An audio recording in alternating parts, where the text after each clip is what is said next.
Welcome, जय हिंद प्यारे दोस्तों। फॉर्मेटिव स्टडी में आपका स्वागत है। देखिए, विज्ञान की जो है क्लास दूसरी है। इससे पहले हम मापन क्या होता है, ठीक है, मापन क्या होता है और मापन की विधियां कौन कौन सी होती हैं, ठीक है, और अदिश और सदिश राशि के बारे में बहुत अच्छे से पढ़ चुके हैं, ठीक है। और हम आपको बता दें, जो लोग नए हैं, कि हमने जो विज्ञान में सबसे पहले हमने फिजिक्स को स्टार्ट किया है, ठीक है। फिजिक्स जब खत्म कर लेंगे फिर केमिस्ट्री, केमिस्ट्री को फिर बायो को, इस हिसाब से एक सीक्वेंस में आपको हम पढ़ा रहे हैं। तो जो लोग नहीं जानते, हम बता दें, आप कंफ्यूज मत होइएगा कि ये कहाँ से पढ़ाने लगे, ठीक है। तो पढ़ाने का जो यही तरीका बेस्ट यही है कि एक पहले फिजिक्स खत्म कर लिया जाए, फिर केमिस्ट्री, फिर बायो, जिससे कि जिन लोगों को नहीं अच्छे से साइंस आ रही है, उनको भी अच्छे से एक सीक्वेंस में अच्छे से समझ में आएगा कि कौन सा टॉपिक कहाँ का है, ठीक है। तो आज इस वीडियो लेक्चर में हम आपको बताएंगे, देखिए, मापक यंत्र कौन कौन से होते हैं। वर्नियर कैलिपर्स एक होता है, एक थर्मामीटर, एक वर्षामापी, ये आपके सिलेबस में है। देखिए, जो हम इससे क्वेश्चन कैसे बनेगा, जो लोग सोच रहे हैं कि वर्नियर कैलिपर्स या थर्मामीटर, आपके मन में एक विचार आ रहा होगा कि इससे क्वेश्चन कैसे बनता है, तो हम आपको बता दें। इससे क्वेश्चन आएगा कि किसी एक मापक यंत्र का सचित्र वर्णन कीजिए। या तो एक क्वेश्चन ये हो गया लघुत्री में, ठीक है। या एक क्वेश्चन आएगा, किसी एक मापक किन्हीं दो मापक यंत्रों के नाम लिखिए। तो केवल अति लघुत्री में दो आ जाएंगे, तो आपको ये दो लिख देना है, ठीक है। तो इस प्रकार से इससे क्वेश्चन बनते हैं। तो आइए देखते हैं, सबसे पहले हम देखेंगे वर्नियर कैलिपर्स को, ठीक है। देखिए, आज थोड़ा हमारे जो है कोल्ड है, ये जुकाम की वजह से थोड़ा बोलने में काफी प्रॉब्लम हो रही है। तो ये आप थोड़ा आज मैनेज कर लेना, क्योंकि वैसे ही मेरी आवाज इतनी अच्छी है नहीं। तो आज थोड़ा और बेकार लग रही होगी आप लोगों को। तो प्लीज इसके लिए माफी चाहते हैं। और आइए देखते हैं। और उससे पहले हम आपको बता दें, क्लास स्टार्ट होने से पहले आप लोगों को बहुत बहुत बधाई। कल जो इंडिया है चैंपियन ट्रॉफी जीत चुकी है, लोगों के मन में काफी खुशी है, ठीक है। तो आइए क्लास को स्टार्ट करते हैं। कल मैच देखकर काफी मजा आया, काफी इंजॉय, बहुत लोगों ने एंजॉय किया कल। आइए देखते हैं। ये देखते हैं वर्नियर कैलिपर्स। तो देखिए, पहले आपको हम दिखाते हैं कि वर्नियर कैलिपर्स होता कैसा है, जिससे आपको एक अंदाजा लग जाए कि हमें क्या पढ़ना है, किसके बारे में, ठीक है। देखिए, ये है वर्नियर स्केल, ठीक है। तो देखिए, ये होता है jaw for measuring inner dimension, ये आंतरिक माप करने के लिए, ठीक है। और ये वर्नियर स्केल, इसके अंदर ये जो लगा होता है, ये वर्नियर स्केल है, ठीक है। और यहाँ पर जो ये लगा है, ये स्क्रू क्लैंप है, ठीक है। और ये जो है, ये मेन स्केल है, ठीक है। और देख लिए, इस स्टेम फॉर मेजरिंग डेप्थ, ये गहराई मापने के लिए, ठीक। तो अब हम इसके बारे में एक एक पॉइंट इसको अच्छे से समझते हैं, ठीक।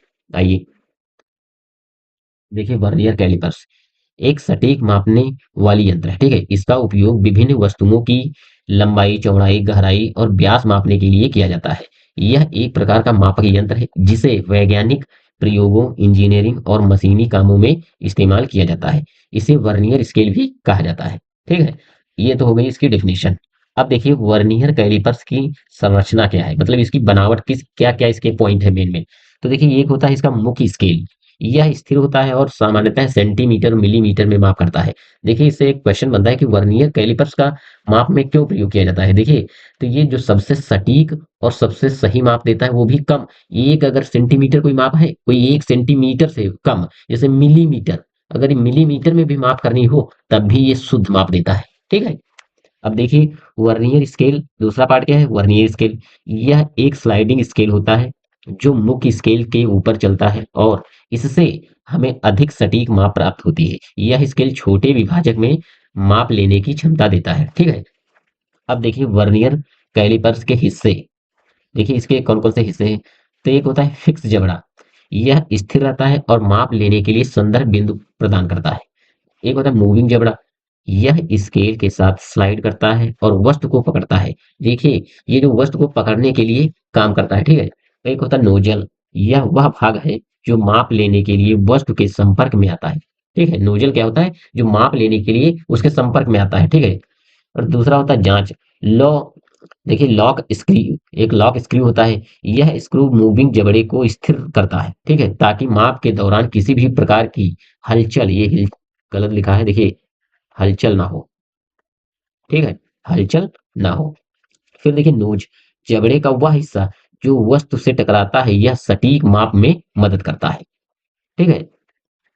आइए अब देखते हैं इसके उपयोग क्या क्या है। तो देखिए, वर्नियर कैलिपर्स का उपयोग आंतरिक माप, जैसे किसी वस्तु की आंतरिक माप करनी है, तब हम वर्नियर कैलिपर्स का प्रयोग करते हैं। जैसे इसका उपयोग किसी वस्तु के आंतरिक व्यास या चौड़ाई को मापने के लिए किया जाता है, जैसे किसी पाइप के अंदर का व्यास।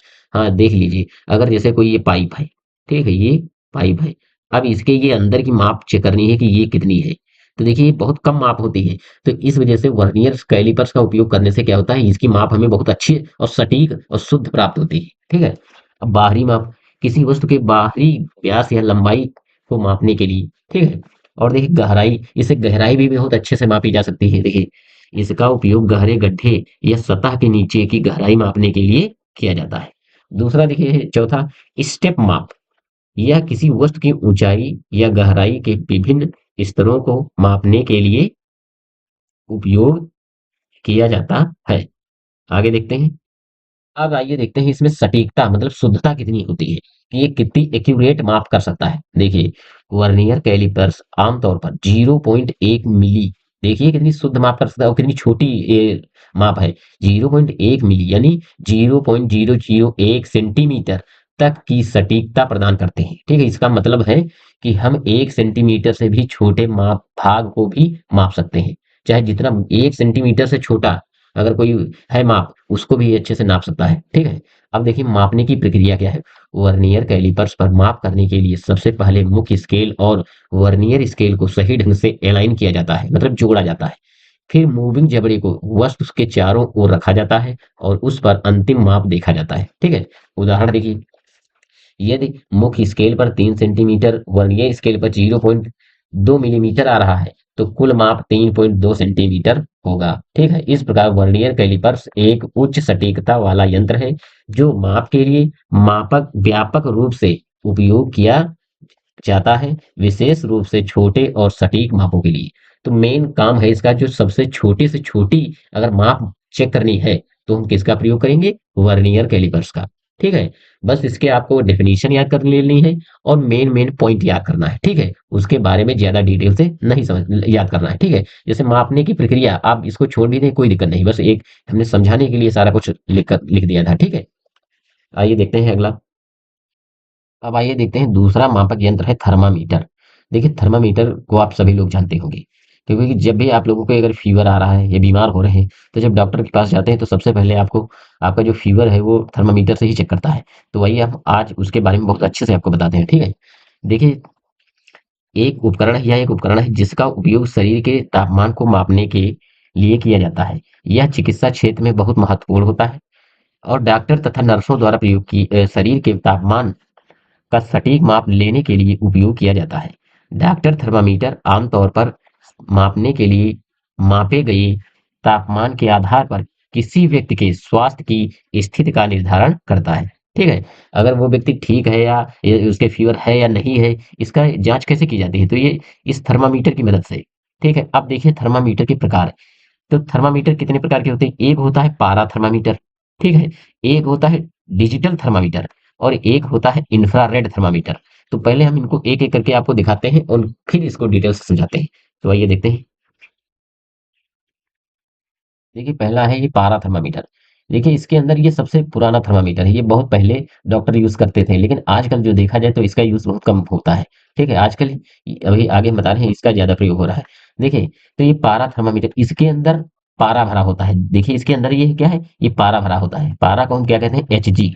ठीक है, एच जी, इसके अंदर पारा भरा होता है। तो जब किसी बॉडी टेम्परेचर चेक किया जाता है, तो जब ये लगाया जाता है शरीर के अंदर, जैसे बगल या मुंह में, तो क्या होता है, इसमें ये पता चल जाता है जो आपकी बॉडी हीट कर रही है, जो जितना हीट करती है तो उससे क्या होता है, ये पारा पिघलने लगता है और ये ऊपर की तरफ चढ़ने लगता है। ठीक है। तो कि जो ये नंबरिंग पड़ी है, जो पड़ी है, ठीक है, जो ये नंबर्स पड़े हैं, तो जितनी दूर तक ये पारा जाकर पहुंचता है फिर रुकता है, तो वहीं से वो कितने, जैसे ये यहाँ पर मान लीजिए रुक गया, तो यहाँ पर चेक कर लिया जाता है कि कितने बॉडी टेम्परेचर आपका कितना है। ठीक है। तो ये पारा क्या होता है, जब गर्मी से शरीर के ताप, जब आपका शरीर का ताप बढ़ता है, तो ये जो पारा का जो है ऊपर फैलने लगता है। ठीक है। और जहां तक ये फैल कर जाकर रुक जाता है, उसी से हम पता कर लेते हैं कि बॉडी टेम्परेचर आपका कितना है। ठीक है। तो ये तो रहा पारा वाला थर्मामीटर। ठीक है। आजकल देखिए इसका उपयोग बहुत कम हो रहा है। आजकल देखिए ये हो रहा है डिजिटल थर्मामीटर का यूज। ये देखिए ये कैसे काम करता है। देखिए ये जो डिजिटल थर्मामीटर है इसके अंदर एक सेल पड़ा होता है। देखिए ये ऑन का बटन है। ये जब ऑन का आप इसे ऑन कर देंगे तो इसमें यहाँ पर नंबरिंग आने लगती है। तो डॉक्टर क्या करता है, देखिए ये जो ये वाला है सेंसर, इसके अंदर ये यहाँ पर सेंसर लगा है। ठीक है, ये क्या करता है, ये दो जगह पर, या आप तो हाथ के नीचे बगल में आप लगा सकते हैं, दबा लेते हैं थोड़ी देर के लिए, या फिर जीभ के नीचे आप मुंह खोलें, उसके नीचे जो जीभ के नीचे इसको थोड़ी देर के लिए लगा लिया जाता है। फिर थोड़ी देर में क्या है, इसमें एक नंबरिंग आकर रुक जाती है, एक ये अलार्म बजने लगता है। जब अलार्म बजता है तो इसको निकाल लिया जाता है। फिर इसमें एक नंबरिंग आ जाती है। ठीक है, और नंबरिंग से पता चल जाता है कि आपका बॉडी टेम्परेचर कितना है। ठीक है, तो ये तो हो गया डिजिटल थर्मामीटर। आजकल इसी का यूज ज्यादा हो रहा है। अब देखिए ये है तीसरा, इंफ्रारेड थर्मामीटर। इसका उपयोग समझते हैं। देखिए जो इंफ्रारेड थर्मामीटर है, इसका काफ़ी जब मरीज़ की क्रिटिकल कंडीशन होती है, तो वहाँ पर ये चेक किया जाता है हॉस्पिटल्स में। देखिए, इसका उपयोग आपने देखा होगा जो कोरोना का समय चल रहा था, जिस समय कोरोना पूरे भारत में फैल चुका था, तो वहाँ पर डॉक्टर्स इसका उपयोग करते थे। इसका उपयोग देखिए कैसे किया जाता था। तो यहाँ पर देखिए इसके जो दिख नहीं रहा है, यहाँ पर लगा होता है एक सेंसर। यहाँ पर जो सेंसर लगा होता है, तो ये माथे के सामने लगाया जाता है। तो ये माथे के सामने जैसे ही आप इसे टच नहीं किया जाता है, दूर से माथे के सामने जैसे ही किया जाएगा, तो ये जो इसमें जो सेंसर लगा होता है, ये तुरंत बॉडी की हीट को आपको पकड़ लेता है। जो आपकी बॉडी की हीट को ये तुरंत पकड़ लेता है और यहाँ पर नंबरिंग शो कर देता है कि आपका बॉडी टेम्परेचर कितना है। ठीक है? इससे ये पता चल जाता है कि शरीर को, किसी भी व्यक्ति को अगर आपको छूने की भी जरूरत नहीं है, दूर से बस आपको इसे माथे के सामने करना है और बस ये आपका टेम्परेचर बता देता है। ठीक है? तो ये कब प्रयोग किया गया? ज्यादातर कोरोना काल में। ठीक है, आपने देखा होगा कि कोरोना के समय सबसे ज्यादा इंफ्रारेड थर्मामीटर का यूज हुआ है। देखिए, अब हम आपको बता दें जो ये पारा थर्मामीटर है, ये भी फ़ारेनहाइट में टेम्परेचर बताता है, ठीक है? और ये जो डिजिटल थर्मामीटर है, ये सेल्सियस में भी बताता है और फ़ारेनहाइट में भी बताता है, ठीक है? अब इनके बारे में अभी हम सेल्सियस को फ़ारेनहाइट में चेंज करना और फ़ारेनहाइट को सेल्सियस में चेंज करना बहुत अच्छे से अभी बताएँगे। पहले इनके बारे में समझते हैं। देखिए, पहला देखिए पारा थर्मामीटर, यह सबसे पारंपरिक थर्मामीटर है, यानी कि सबसे पुराना थर्मामीटर है, जो पारे के उपयोग से काम करता है। इसमें एक काँच की ट्यूब होती है जिसमें पारा भरा होता है। जब शरीर का तापमान बढ़ता है तो पारा फैलता है और कांच में माप को दिखाता है। ठीक है, अगला देखिए डिजिटल थर्मामीटर। यह आधुनिक थर्मामीटर है, आजकल इसी का प्रयोग हो रहा है, जो डिजिटल डिस्प्ले पर तापमान को दिखाता है। इसमें एक सेंसर होता है जो शरीर के तापमान को मापता है और उसे एक डिजिटल स्क्रीन पर प्रदर्शित करता है। यह तेज और सटीक माप प्रदान करता है। इससे काफी आसानी होती है और जल्दी माप दे देता है। अब देखिए इंफ्रारेड थर्मामीटर। यह थर्मामीटर बिना किसी संपर्क के तापमान मापने के लिए इंफ्रारेड तकनीक का उपयोग करता है। इसे आमतौर पर माथे से मापने के लिए इस्तेमाल किया जाता है। यह एक बिना संपर्क वाले थर्मामीटर का उदाहरण है। देखिए जैसा कि हम पहले बता चुके हैं, इस जो इंफ्रारेड थर्मामीटर है, इसको आपको किसी के संपर्क में आने की जरूरत नहीं है, इसको छूने की जरूरत नहीं है। बस आप दूर से उसके माथे के सामने ले जाइए और ये आप उसका बॉडी टेम्परेचर बता देता है। ठीक है, अब आइए इसके कार्य देखते हैं। तो देखिए कार्य क्या है। पारा थर्मामीटर में शरीर के तापमान के आधार पर पारा बढ़ता है और यह शरीर का तापमान दर्शाता है। ठीक है, डिजिटल थर्मामीटर में एक सेंसर होता है जो शरीर के तापमान को मापता है और तुरंत डिजिटल स्क्रीन डिस्प्ले पर परिमाण दिखाता है। ठीक है, और इंफ्रारेड थर्मामीटर बिना संपर्क के तापमान मापता है, इसलिए यह ताप आमतौर पर बच्चों और मरीजों के लिए उपयोग किया जाता है। ठीक है, यह उपयोग होता है। आइए अब देखते हैं। देखिए, ताप का मापन। देखिए, इस जो हमने फार्मूला लिखा है, इस फार्मूले से आपको क्या है, देखिए कोई भी अगर टेम्परेचर आपका दिया है, मान लीजिए कहे सेल्सियस में दिया हो और कह दे कि फ़ारेनहाइट में बदलो, तो आप इसे फ़ारेनहाइट में बदल सकते हैं। या अगर केल्विन में दिया हो, कैसे केल्विन? केल्विन में दिया हो तो आप फ़ारेनहाइट में चेंज कर सकते हैं। देखिए, ये होता है C/5 बराबर F-32/9 बराबर K-273/5 बराबर R/4। ये मतलब ये आप लोगों को थोड़ा नया लग रहा होगा। ये देखिए ये रेडियन में है। अगर रेडियन में दिया है, ठीक है, तो आर से रेडियन होता है, ठीक है। रेडियन में दिया है तो आप केल्विन में चेंज कर सकते हैं या फ़ारेनहाइट में, ठीक है। लेकिन रेडियन का इसका यूज बहुत कम होता है। यूज सबसे ज्यादा इन तीनों का होगा, ठीक है, इनका। तो देखिए कैसे हम इनका परिवर्तन करते हैं। जैसे केल्विन में दिया है तो उससे पहले हम आपको बता दें, जो हमारा बॉडी, जैसे मनुष्य का बॉडी टेम्परेचर अगर कहे फ़ारेनहाइट में बताओ, तो फ़ारेनहाइट में होता है देखिए 98.6 फ़ारेनहाइट। ठीक है, अगर सेल्सियस में पूछा जाए तो 37 डिग्री सेल्सियस। ठीक है, 37 डिग्री सेल्सियस। ये मनुष्य का ताप होता है। ये हर लड़के को पता होना चाहिए, चाहे लड़का हो लड़की, मतलब सबको पता होना चाहिए। ये अपना खुद का बॉडी टेम्परेचर है। अगर आपका बॉडी टेम्परेचर 98.6 है तो मान लीजिए कि आपके फीवर नहीं है, आप बिल्कुल स्वस्थ हैं। अगर सेंटीग्रेड में आप नाप रहे हैं, ठीक है, तो आपका 37 डिग्री सेंटीग्रेड होना सेल्सियस होना चाहिए। अगर आप सेल्सियस में माप रहे हैं, थोड़ा हमने हो सकता है इससे पहले हमने थोड़ा अगर गलत बोल दिया हो तो माफी चाहते हैं। देखिए, अगर आप सेल्सियस में माप रहे हैं तो देखिए 37 डिग्री सेल्सियस, ठीक है, तो आपका तापमान जो अगर फ़ारेनहाइट में है तो 98.6 है, अगर सेल्सियस में है तो 37 डिग्री सेल्सियस है, ठीक है। अगर केल्विन में है तो देखिए केल्विन में होता है 310, ठीक है, 310 केल्विन, ठीक है। अब आइए इनको हम चेंज करना आपको बताते हैं। देखिए, डॉक्टर आपको ज़्यादातर फ़ारेनहाइट में बताता है। जब भी आप डॉक्टर के पास दवाई लेने जाते हैं, तो वो आपका फ़ीवर जब चेक करता है, तो फ़ारेनहाइट में ही आपको बताएगा, ठीक है? अगर 98.6 के ऊपर ज़रा से भी है, तो समझ लीजिए आपके फ़ीवर है, ठीक है? इसी के आस-पास होना चाहिए। देखिए, अगर आप कहीं डॉक्टर के पास एक उदाहरण के माध्यम से आपको हम समझाते हैं कैसे चेंज किया जाता है। जैसे आप डॉक्टर के पास गए हो, उसके पास सेल्सियस वाला पैमाना है, तो उसने कह दिया कि आपका टेम्परेचर जो है 37 डिग्री सेल्सियस है। अब आपके मन में विचार आ रहा है कि यार फ़ारेनहाइट में कितना होगा? तो देखिए फ़ारेनहाइट में कैसे चेंज करेंगे? तो देखिए C/5 बराबर अब F माइनस 32/9, ठीक है? अब इसे में वैल्यू रख दीजिए, बस आपका मान आ जाएगा। देखिए, अभी फ़ारेनहाइट में आ जाएगा। देखिए, तो देखिए सी की जगह पर मान कितना है सेल्सियस, तो ये 37 डिग्री सेल्सियस है तो 37 लिख देंगे हम, ठीक, बटे 5। अब हमें फ़ारेनहाइट पता करना है तो हम फ़ारेनहाइट को ऐसे लिखेंगे, और 32/9। अब कैंची का गुणा कर लेते हैं, ठीक है। तो ये मैथ में हम आपको बता रहे हैं, ये सब बता चुके हैं कैसे कैंची का गुणा किया जाता है सब। तो आप मैथ की भी क्लासेस देखते रहिए लगातार। अब इसको 5, ये एफ माइनस 32। अब देखिए जो ब्रैकेट खोलेंगे तो ये गुणा हो जाएगा। देखिए 9 को पहले इसको गुणा कीजिए, 9 सतह 63 के 3, और ये हो जाएगा 9 त्रिक 27 3 33, ठीक, बराबर 5 एफ माइनस 32 से गुणा करेंगे तो 160 हो जाएगा ये, ठीक है। अब देखिए ये माइनस का है तो इधर जाएगा तो प्लस का हो जाएगा, 333 प्लस 160 बराबर 5 एफ। अब देखिए ये जो 5 एफ है हम इधर ला रहे हैं और इसको इधर कर रहे हैं, तो ये जोड़ लीजिए। देखिए 333 में जो हम एक सौ, एक सेकेंड, देखिए ये आ जाएगा 493।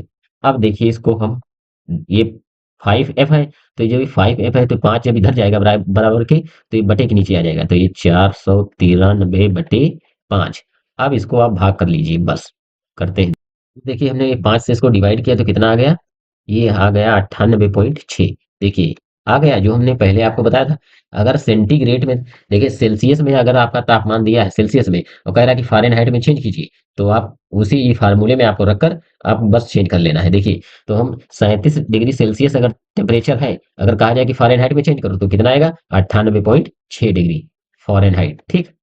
ये हो गया। अब अगर कोई दूसरा अगर चेंज करना है इसी हिसाब से, तो देखिए यहाँ पर हम आपको बता रहे हैं। देखिए बस ये फार्मूला आपको इतना याद रखना है, बस कोई भी वैल्यू दी हो उससे आप कंपेयर कर लीजिए, ठीक है। एक अगला आपको बता रहे हैं, ये आप खुद अपने आप कीजिए। अब देखिए इस सेल्सियस को हम केल्विन में कैसे चेंज करते हैं। अब मान लीजिए सेल्सियस में टेम्परेचर दिया है और केल्विन में निकालना है, तो देखिए C-C/5 बराबर, अब केल्विन से है तो केल्विन से तुलना कर लेंगे। देखिए K-273/5। अब देखिए हमें 37 डिग्री सेल्सियस दिया है, तो यहाँ पर देखिए आपको 37 रख लेना है। 37/5 बराबर, क्योंकि हमको केल्विन में निकालना है ना, तो हम केल्विन को वैसे रख रहे हैं, और 5। अब इसको आप सॉल्व कर लीजिए, जितना आए वही होगा आपका आंसर, ठीक है। ये आपको खुद करना है। तो आप किसी भी टेम्परेचर को जो दिया हो वो मान रख लीजिए, और जो नहीं दिया है वो आप निकाल लीजिए, जो पूछ रहा है, ठीक है। आइए आगे देखते हैं। देखिए वर्षा मापी, तो वर्षा मापी क्या होता है? वर्षा मापी एक उपकरण होता है जिसका उपयोग वर्षा की मात्रा को मापने के लिए किया जाता है, ठीक है।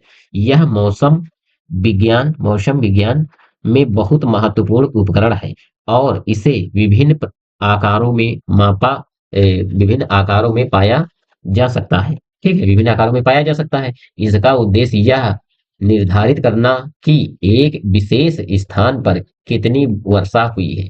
तो मेनली बस यही है, ये कह रहा है कि वर्षा की मात्रा का निर्धारण करना ही वर्षा मापी है, ठीक है। तो इसका देखिए उपयोग कैसे किया जाता है। तो एक, देखिए एक कोई बर्तन ले लिया जाता है, ठीक है, एक कोई बर्तन ले लिया जाता है, फिर उसके ऊपर एक कीप रख दी जाती है। देखिए एक कीप बनी है, ठीक है, एक कीप रख दी जाती है और उसमें जो इसके अंदर एक रख दिया जाता है मापक स्केल, एक जैसे एक स्केल रख दिया जाता है जिससे पता चले कि बारिश कितनी हो रही है। जैसे और ये रखा कहाँ जाता है, जैसे आपको वर्षा की मात्रा चेक करना है कि कितना वर्षा हो रही है, तो एक ऐसी जगह पर इसको रखिए जहां पर कोई पानी के आने में कोई रुकावट ना हो, सीधे पानी आ रहा हो। जैसे छत पर ले जाइए, इसको रख दीजिए। ठीक है, छत पर जब आप इसको रख देंगे तो क्या होगा, जो ये कीप से पानी इसके अंदर जाएगा, इसके अंदर जाएगा, इसके अंदर ये लगी है स्केल, इससे पता चलेगा, इसके अंदर ये इस पर नंबरिंग लिखी होती है 1 2 3, मान लीजिए 3 सेंटीमीटर यहाँ तक बारिश हुई, तो इससे अंदाजा हो जाता है, पता चल जाता है कि 3 सेंटीमीटर बारिश हुई है। जैसे आप न्यूज चैनल में आप सुनते होंगे कि आज दिल्ली में 3 सेंटीमीटर तक बारिश हुई, या मुंबई में आज 10 सेंटीमीटर बारिश हुई। तो कैसे पता, इसी मापक यंत्र का उपयोग करके वो गणना करते हैं कि कितनी बारिश उस क्षेत्र में हुई है। पहले एक छोटे से मापक यंत्र का छोटी सी जगह पर चेक कर लेते हैं, उसी के आधार पर अनुमान लगाकर बताया जाता है कि इतनी बारिश हुई है। ठीक है, बस आप इन्हीं तीनों को अच्छे से समझ लेना है। ठीक है, और इसी में से एक ना कोई क्वेश्चन हर बार एक ना एक आता जरूर, ज्यादा तो इंपॉर्टेंट है तो वो वर्नियर कैलिपर्स। ठीक है, इसको बहुत अच्छे से समझना है। मिलते हैं नेक्स्ट क्लास में। जय हिंद।